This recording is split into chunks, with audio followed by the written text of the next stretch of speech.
My number 5 is the last bat from this cluster of AA, AAA performers that the Cubs have. And when we're done talking about this guy, I kind of want to talk about, like, what do you do with this group? So Owen Caissie is number 5 for me, outfielder. Hit 278, 375, 472. That's good for 848 OPS. I think that was exclusively at AAA in 2024. Walks 12% of the time, which is great. Strikes out a ton, 28% of the time. This is kind of like a Matt Wallner-ish profile. 19 home runs, 121 WRC plus, max exit velocity of 116 miles per hour. I mean, that's like upper echelon, like top of the scale power from Caissie. He's close as well. A fourth guy who's in that bucket of like AA, AAA performers. So he was number 5 for me. Where did he slot for you?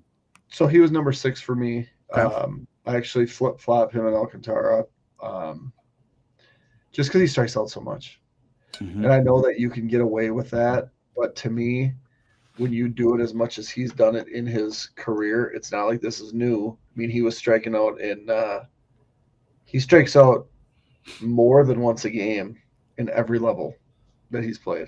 Like, so you're talking a significant percentage of his plate appearances just end up in him walking back to the dugout. Now, there's going to be value. There's going to be value there because of when he does hit it, there's problems. Mm-hmm.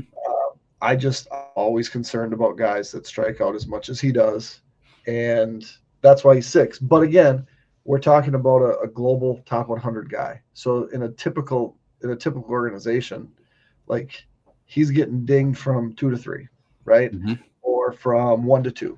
He's not getting dinged from 2 to 6 because I think there's people that probably have him as high as 2 or at least 3.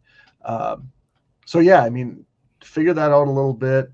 Obviously, he was the first to make it to AAA out of this group, and he will be 22 until July. He's young, so there's certainly upside, and he's deserving of the accolades, but the strikeouts just concern me.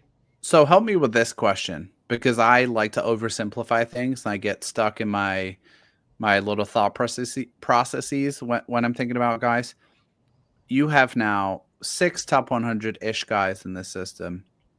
You've got Shaw, who's the standout hitter, Horton, who's the standout arm. Then you have 4 guys who ended the season at AAA and had a WRC plus in the 120s. They're all above average hitters in their own way. This is so bunched to me in the upper minors levels that I felt like aggressively compelled to trade somebody from this group to strengthen the major league roster.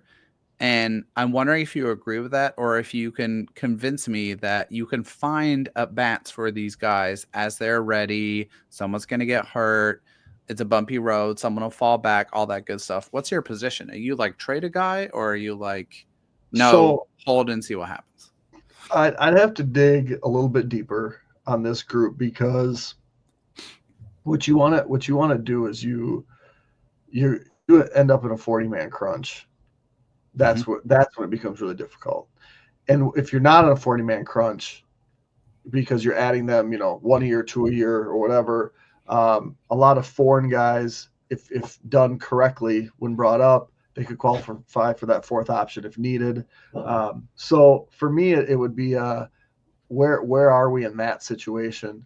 I think generally it would be easier if you kind of hit the reset button with 1 or 2 of these guys with younger dudes, because we haven't talked about our number 7. Can't wait. But you've seen 7 in the top 100, and this doesn't include the fact that they traded Cam Smith, who would be in the top 10, would be in the top 7, right? Would be in the top 5. I would argue.